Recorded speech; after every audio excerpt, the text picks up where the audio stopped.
গাজায় গণহত্যার প্রতিবাদে এবারও জাতিসংঘে ইসরায়েলের প্রধানমন্ত্রী বেঞ্জামিন নেতানিয়াহুর ভাষণ বয়কট করলেন বাংলাদেশ সহ বিভিন্ন দেশের প্রতিনিধিরা। শুক্রবার সাধারণ পরিষদের অধিবেশনে নেতানিয়াহু ভাষণ দিতে গেলে অধিবেশন কক্ষ থেকে বেরিয়ে গিয়ে প্রতিবাদ জানান কূটনীতিকরা। গাজায় চলমান ইসরায়েলের হামলার প্রতিবাদে ও প্যালেস্টাইনকে স্বাধীন রাষ্ট্র হিসেবে স্বীকৃতির দাবিতে নিউ ইয়র্কের টাইমস স্কোয়ারে বিক্ষোভ করেছে প্যালেস্টাইন সমর্থকরা। তাদের সঙ্গে যোগ দেন কলম্বিয়ার প্রেসিডেন্ট গুস্তাভো পেত্রো। গাজায় বর্বর হামলা ও গণহত্যা বন্ধ না করেই নেতানিয়াহুকে জাতিসংঘের অধিবেশনে অংশ নেওয়ার সুযোগ দেওয়ার নিন্দা জানান বিক্ষোভকারীরা। বিশ্ববিবেককে বৃদ্ধাঙ্গুলি দেখিয়ে অবরুদ্ধ গাজায় গণহত্যা অব্যাহত রাখায় এ বছরও জাতিসংঘের বৈশ্বিক মঞ্চে প্রতিবাদের মুখে পড়লেন ইসরায়েলের প্রধানমন্ত্রী বেঞ্জামিন নেতানিয়াহু।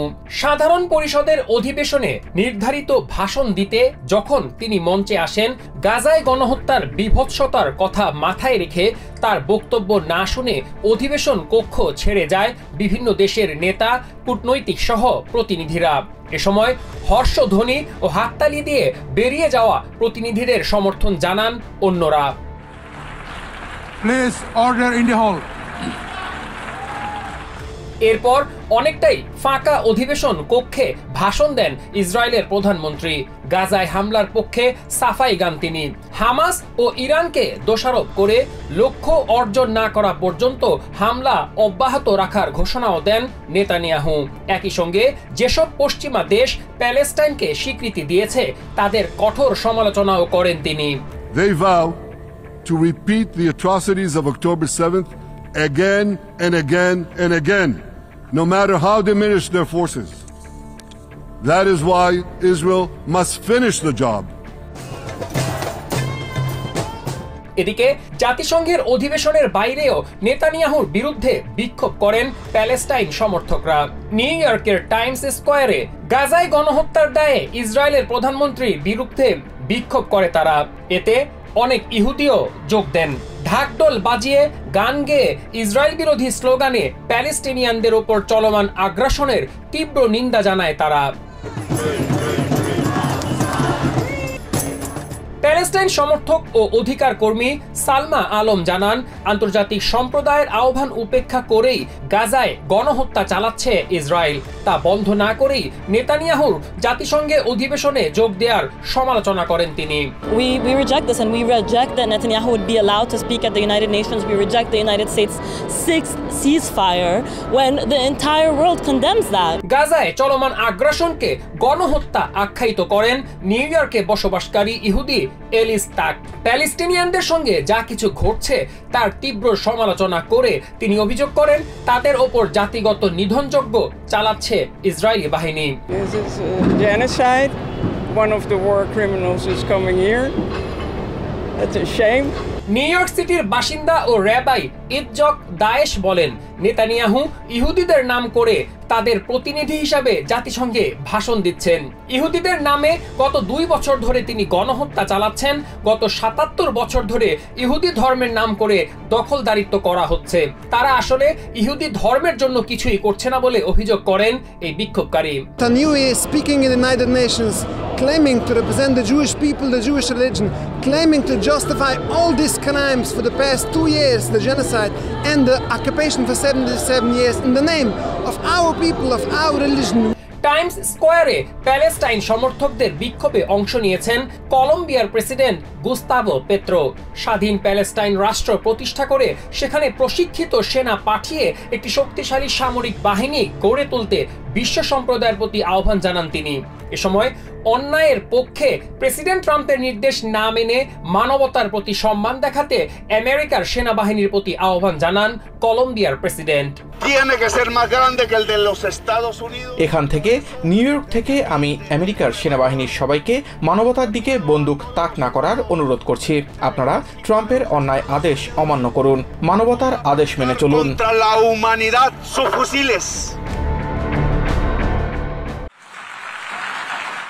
জাতিসংঘের সাধারণ পরিষদের ৮০তম অধিবেশনে শুক্রবার বক্তব্য দিতে আসেন ইসরায়েলের প্রধানমন্ত্রী বেঞ্জামিন নেতানিয়াহু, কিন্তু তিনি মঞ্চে এসে দাঁড়াতেই দর্শকের সারি থেকে বিভিন্ন দেশের প্রতিনিধিরা হলরুম ছেড়ে বেরিয়ে যেতে শুরু করেন।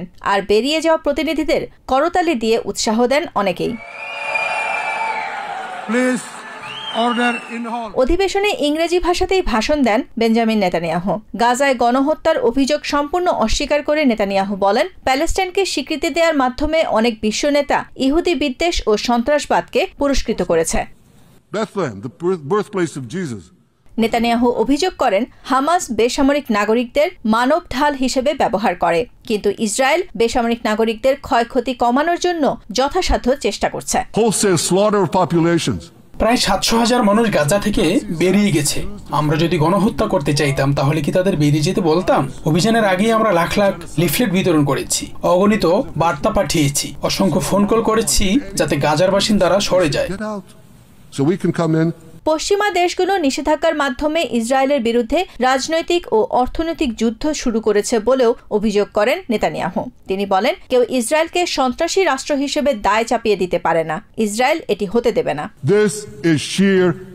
আমরা হামাসের সন্ত্রাসী শাসন ব্যবস্থাকে নিশ্চিহ্ন করে দিচ্ছি। আমরা নিশ্চিত করছি এই বর্বরতা আর কখনো ইসরায়েলকে হুমকির মুখে ফেলবে না। কিন্তু অনেক বিশ্বনেতা, পক্ষপাতদুষ্ট মিডিয়া, উগ্র ইসলামপন্থী গোষ্ঠী এবং ইহুদি বিরোধী জনতার চাপে নতি স্বীকার করেছে এবং ইসরায়েলের উপর নিষেধাজ্ঞা আরোপ করেছে। হামাসের বিরুদ্ধে আগ্রাসনকে আমেরিকার শত্রুদের বিরুদ্ধে লড়াই বলে অভিহিত করেন নেতানিয়াহু। প্রেসিডেন্ট ট্রাম্পের প্রশংসা করে তিনি বলেন, ট্রাম্প ইউরোপিয়ান নেতাদের চেয়ে ভালো বোঝেন। অনেক ইউরোপিয়ান ও পশ্চিমা নেতারা যখন মুখ ফিরিয়ে নিয়েছে তখনও ট্রাম্প তার পাশে আছেন। ইসরায়েলি প্রধানমন্ত্রী বলেন, প্যালেস্টাইনকে রাষ্ট্র হতে দেয়া আর নিউ ইয়র্ক থেকে ১ মাইল দূরে আল কায়েদাকে রাষ্ট্র দেয়ার শামিল। জাতিসংঘে দেয়া ভাষণে বেশ আত্মবিশ্বাসের সঙ্গে নেতানিয়াহু বলেন, তিনি ইরানকে পরাজিত করেছেন, হিজবুল্লাহকে ধ্বংস করেছেন, হুথিদেরও অর্ধেক ধ্বংস করেছেন এবং হামাসকেও নিশ্চিহ্ন করে ছাড়বেন। এদিকে নেতানিয়াহুর ভাষণ চলাকালে জাতিসংঘের সামনে বিক্ষোভ করেছে গাজায় জিম্মি থাকা ইসরায়েলি নাগরিকদের স্বজনরা। নেতানিয়াহু গাজায় রাজনৈতিক যুদ্ধ পরিচালনা এবং জিম্মি স্বজনদের মৃত্যুর মুখে ফেলছে অভিযোগ করে দ্রুত যুদ্ধবিরতির দাবি করেন তারা। ইরানের উপর নিষেধাজ্ঞা পুনর্বহালের পক্ষে অবস্থান নিয়েছে জাতিসংঘ নিরাপত্তা পরিষদের বেশিরভাগ সদস্য। শুক্রবার নিষেধাজ্ঞা পুনর্বহালের সিদ্ধান্ত ৬ মাস পেছাতে জাতিসংঘের পরিষদে আনা রাশিয়া ও চায়নার খসড়া প্রস্তাবের উপর ভোটাভুটি অনুষ্ঠিত হয়। এতে ৪-৯ ভোটের ব্যবধানে খসড়া প্রস্তাব বাতিল হয়ে যায়। নিরাপত্তা পরিষদে চায়নার প্রতিনিধি গ্যাং সোয়াং বলেন, কূটনৈতিক সুযোগ এখনও শেষ হয়ে যায়নি এবং শান্তিপূর্ণ ও সমাধানের সুযোগ রয়েছে। জাতিসংঘের নিরাপত্তা কাউন্সিলে ইরানের উপর নিষেধাজ্ঞা পুনর্বহালের সিদ্ধান্ত ৬ মাস পেছাতে রাশিয়া ও চায়নার আনা খসড়া প্রস্তাবের বিপক্ষে অবস্থান নিয়েছেন বেশিরভাগ সদস্য রাষ্ট্র। শুক্রবার দুই দেশ ভোটদানে বিরত থাকার পর ৪-৯ ব্যবধানে খসড়া প্রস্তাবটি বাতিল হওয়ায় নিষেধাজ্ঞা আরোপে আর কোনো বাধা রইল না জাতিসংঘের কাছে। নিউ ইয়র্ক সময় শনিবার রাত ৮টা থেকে এই নিষেধাজ্ঞা কার্যকর হবে। The draft resolution has not been adopted, having failed to জাতিসংঘের রাশিয়ার ডেপুটি রিপ্রেজেন্টেটিভ দিমিত্রি পোলিয়ানস্কি ভোটাভুটির আগে বলেন, ইউরোপিয়ানদের সঙ্গে সমঝোতার জন্য ইরান সবকিছু করেছে, কিন্তু পশ্চিমা শক্তিগুলো আপোষ করতে অস্বীকৃতি জানায়। তবে জাতিসংঘে ফ্রান্সের স্থায়ী প্রতিনিধি জেরোম বোনোফন্ট একথা অস্বীকার করে বলেন, নিষেধাজ্ঞা এড়াতে ইরান তেমন কোনো পদক্ষেপই নেয়নি। ফ্রান্স রাষ্ট্রদূত এবং ব্রিটেনের সাথে একমত পোষণ করেন জাতিসংঘে আমেরিকার দূত ডরোথি শি। তিনি বলেন, ইরানের উপর ২০১৫ সালের আগে নিষেধাজ্ঞা দেয় জাতিসংঘ, যা সমর্থন করে America. Support the reimposition of pre-2015 UN sanctions on Iran in accordance with the process laid out. নিরাপত্তা কাউন্সিলের অধিবেশনে চায়নার ডেপুটি রিপ্রেজেন্টেটিভ গ্যাং সোয়াং বলেন, একই সময়ে ইন্টারন্যাশনাল অ্যাটমিক এনার্জি এজেন্সির সাথে আবারও কাজ করা শুরু করেছে ইরান। একই সঙ্গে কূটনৈতিক সুযোগ এখনও শেষ হয়ে যায়নি এবং শান্তিপূর্ণ সমাধানের সুযোগ রয়েছে।并多次释放愿与美方复谈的积极信号。ফক্স নিউজে দেওয়া সাক্ষাৎকারে ইসরায়েল ও ইরান একই সঙ্গে শান্তিপূর্ণ সহাবস্থান করতে পারে কিনা এমন প্রশ্নের জবাবে ইরানের প্রেসিডেন্ট মাসুদ পেজেশকিয়ান বলেন, যদি ইসরায়েলি নেতারা নিজেদের ভূখণ্ডের সমস্যার বিষয়ে মনোযোগ দেয় এবং বৈষম্য, অবিচার ও অন্যায্য শাসন নিয়ে না ভাবে, তাহলে ইসরায়েলের সাথে শান্তিপূর্ণ সহাবস্থান অবশ্যই সম্ভব। এ সময় 2000 সালে আমেরিকার জাহাজে ইরানের অর্থায়ন পুষ্ট হুথিদের হামলার প্রশ্নে ইরানের প্রেসিডেন্ট বলেন, এসব ইসরায়েলি অপপ্রচার। ইরান কখনোই আমেরিকান জাহাজে হামলা চালায়নি, এমন কোনো প্রমাণও কেউ দেখাতে পারেনি এখন পর্যন্ত। কার্যকর রাষ্ট্র গঠনে প্যালেস্টাইন অথরিটির আর্থিক সংকট মোকাবিলায় তহবিল ঘোষণা করেছে স্পেন ও নরওয়ে। বৃহস্পতিবার জাতিসংঘের সাধারণ অধিবেশনের সাইডলাইনে এক জরুরি বৈঠকের পর অনুষ্ঠিত সংবাদ সম্মেলনে এই ঘোষণা দেয় দেশ দুটি। প্যালেস্টাইন অথরিটির আর্থিক নিরাপত্তায় নতুন একটি জোট গঠনের পর তাৎক্ষণিকভাবে 50 মিলিয়ন ইউরো প্রদানের ঘোষণা দেন স্পেনের পররাষ্ট্রমন্ত্রী হোসে ম্যানুয়েল আলভারেজ। শান্তির জন্য আমাদের অংশীদারকে আর্থিক সমর্থন করতে হবে, তবে এটি হামাস নয় বরং প্যালেস্টিনিয়ান ন্যাশনাল অথরিটির জন্য। ইসরায়েল প্যালেস্টাইনে আর্থিকভাবে পতন ঘটানোর চেষ্টা করছে, এ কারণে আমরা তাদের সহায়তার জন্য 50 মিলিয়ন ইউরো দিচ্ছি। আন্তর্জাতিক এই সাহায্য তহবিলে নরওয়ের পক্ষ থেকে 40 মিলিয়ন নরওয়েজিয়ান ক্রাউন বা $4 মিলিয়ন সহায়তার প্যাকেজ ঘোষণা করা হয়। শুক্রবার নরওয়ের পররাষ্ট্র মন্ত্রণালয় থেকে এক বিবৃতিতে বলা হয়, প্যালেস্টাইন অথরিটির আর্থিক স্থিতিশীলতা নিশ্চিত করা দুই রাষ্ট্র সমাধানের জন্য অপরিহার্য। নতুন জোট প্যালেস্টাইনের জন্য অর্থ সংগ্রহ ও প্যালেস্টাইন অথরিটির শাসন ও অর্থনৈতিক সংস্কারকে সমর্থন এবং সহযোগিতা করবে। এদিকে সংবাদ সম্মেলনে গাজার পুনর্গঠনের জন্য একটি স্থায়ী ও পৃথক তহবিল গঠনের বিষয়ে আলোচনার কথা জানান সৌদি আরবের পররাষ্ট্রমন্ত্রী প্রিন্স ফয়সাল বিন ফারহান আল সৌদ। তিনি বলেন, এটি দুঃখজনক যে গাজা পুনর্নির্মাণের জন্য আন্তর্জাতিক সাহায্য তহবিলের প্রস্তাব করতে হচ্ছে, কারণ ইসরায়েল গাজা ধ্বংস করে দিয়েছে। এমনটি যেন আর না ঘটে তা নিশ্চিত করতে হবে। আমি মনে করি এটি খুবই জরুরি। গাজার পরিস্থিতি মোকাবিলায় তাৎক্ষণিক ত্রাণ সরবরাহের পাশাপাশি টেকসই পুনর্গঠন নিশ্চিত করতে হবে। স্থায়ীভাবে প্যালেস্টিনিয়ানদের মর্যাদা এবং প্যালেস্টাইন রাষ্ট্র প্রতিষ্ঠার জন্য চূড়ান্ত চুক্তি প্রয়োজন। সর্বতোভাবে রাষ্ট্র স্বীকৃত না হওয়ায় প্রশাসনিক ও আর্থিক নিরাপত্তা সহ অনেক ক্ষেত্রেই ইসরায়েলের উপর নির্ভর করতে হয় অধিকৃত ওয়েস্ট ব্যাংক তথা প্যালেস্টাইনকে, যে কারণে প্যালেস্টাইন অথরিটিকে দুর্বল রাখতে প্যালেস্টাইনের আর্থিক খাতে বিভিন্ন সময় বাধা দিয়ে থাকে ইসরায়েল। প্যালেস্টাইনের রাজস্ব আটকে রাখা সহ আর্থিক খাতের লেনদেন আটকে রেখে কৃত্রিম সংকট তৈরি করে তারা। প্যালেস্টাইন অথরিটির এই সংকট মোকাবিলায় বৃহস্পতিবার ফ্রান্স, সৌদি আরব, নরওয়ে এবং স্পেনের অনুরোধে 12টি দেশ নতুন একটি জোট গঠন করতে সম্মত হয়। এই জোটে ইতিমধ্যেই সম্মতি দিয়েছে Belgium, Denmark, Iceland, Ireland, Japan, Slovenia, Switzerland এবং ব্রিটেন। জোটটি পর্যায়ক্রমে বর্ধিত হবে এবং আন্তর্জাতিক সাহায্য তহবিল গঠন করবে, যা প্যালেস্টাইন পুনর্গঠনে আর্থিক সহায়তা নিশ্চিত করবে।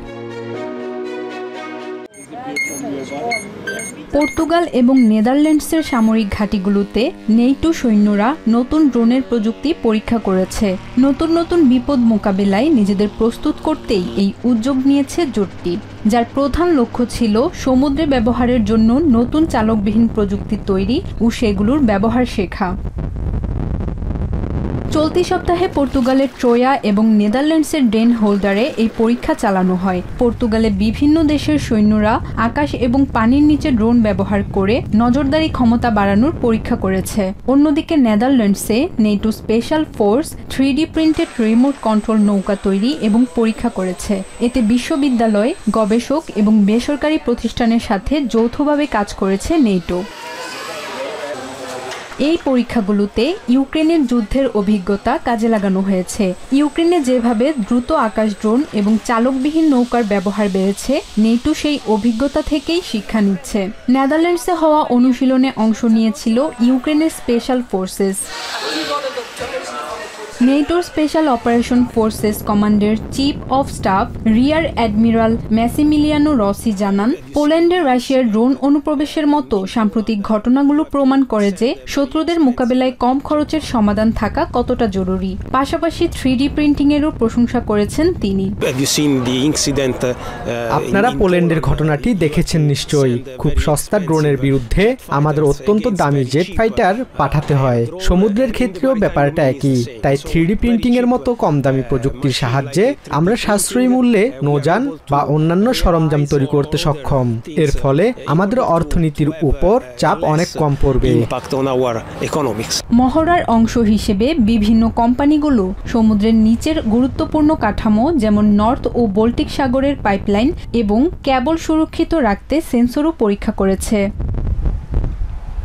এই মহড়া চলাকালীন ইউরোপিয়ান আকাশসীমায় ড্রোন এবং রুশ যুদ্ধবিমান অনুপ্রবেশের ঘটনা ঘটেছে। গত বৃহস্পতিবার ডেনমার্ক জানিয়েছে রাতে ড্রোন অনুপ্রবেশের কারণে তাদের 2টি বিমানবন্দর কিছু সময়ের জন্য বন্ধ রাখতে হয় এবং সামরিক স্থাপনাও ক্ষতিগ্রস্ত হয়। কর্তৃপক্ষ এটিকে ভয় ছড়ানোর লক্ষ্যে হাইব্রিড হামলা বললেও কারা আক্রমণ করেছে তা নিশ্চিত করতে পারেনি।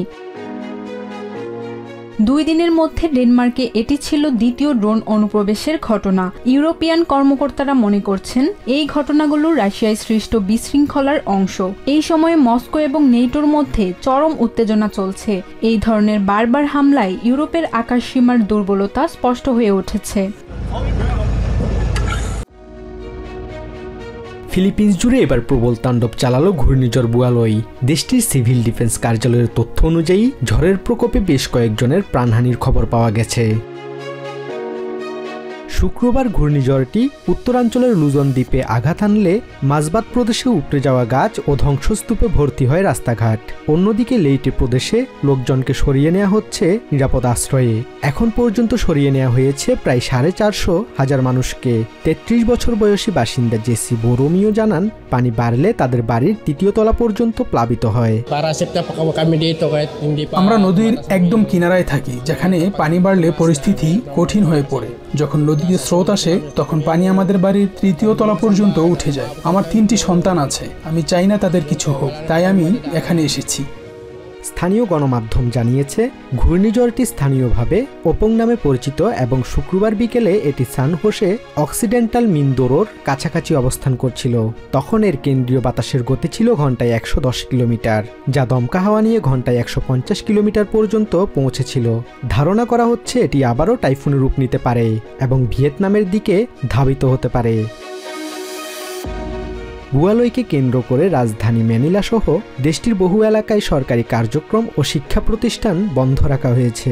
মাত্র কয়েকদিন আগেই ভয়াবহ সুপার টাইফুন রাগাসা 14 জনের প্রাণহানি সহ রেখে গেছে প্রচুর ক্ষয়ক্ষতি। অন্যদিকে পূর্ব তাইওয়ানে সুপার টাইফুন রাগাসার প্রভাবে সৃষ্টি হওয়া ভয়াবহ বন্যায় নিখোঁজদের খোঁজে চলছে উদ্ধার অভিযান। শুক্রবার পর্যন্ত মারা গেছে 14 জন, নিখোঁজ রয়েছে অনেকেই। চরম উদ্বেগ ও উৎকণ্ঠার মধ্যে দিন কাটাচ্ছেন নিখোঁজদের পরিবার। নিখোঁজ বোনকে খুঁজতে এসে হোয়াং বলেন, পুলিশ পৌঁছানোর আগেই সবকিছু পুরোপুরি প্লাবিত হয়ে গিয়েছিল। বন্যার সময় আমার বড় বোন বাড়ির ভেতরেই ছিলেন। তার স্বামী ঝুঁকি নিয়ে তাকে বের করার চেষ্টা করেছিল, কিন্তু ক্রমাগত পানি বাড়তে থাকায় আমার বোন বের হতে না পেরে বাড়ির ভেতরেই মারা যান, কারণ পুরো ঘর কাদায় ভরে গিয়েছিল এবং তাকে বের করার কোনো উপায় ছিল না।